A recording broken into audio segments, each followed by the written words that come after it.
अगर आप भी चाहते हैं स्मॉल म्यूजिक मोतिहारी के गाना सुनने के लिए तो इस चैनल को जरूर सब्सक्राइब करें और बेल आइकन दबाना ना भूलें।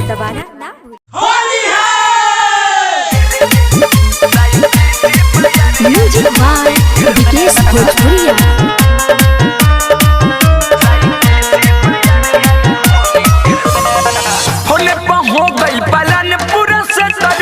कहले होई फुलवरिए में भेंट रे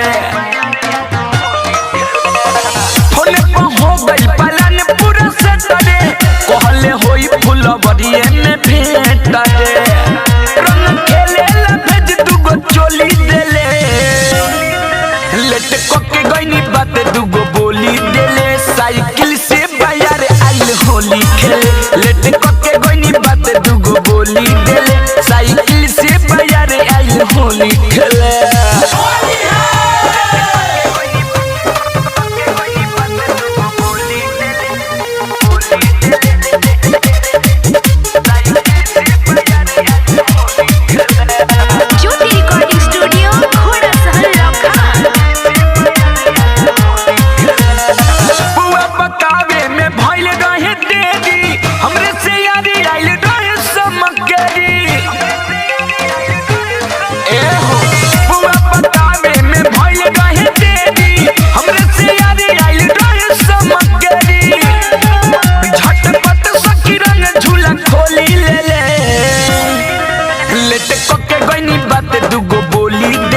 साइकिल से बाजार आइल होली खेले लेट कोके गईनी बात दुगो बोली देले साइकिल से बाजार आइल होली खेले।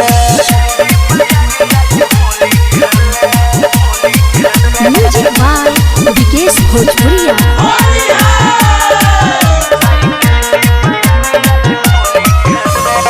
मिठू मिसाइल नबीन काला रंग देला आई तयन घेर देला या बेला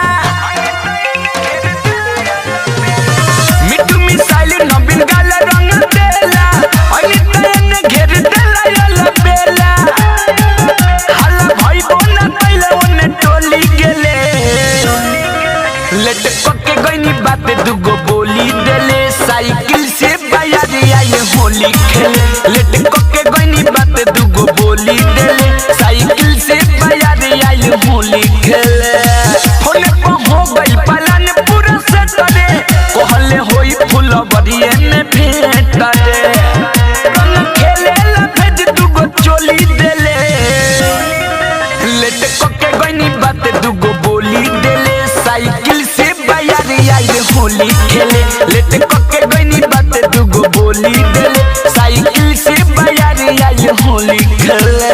ज्योति रिकॉर्डिंग स्टूडियो घोड़ा सहन लखान।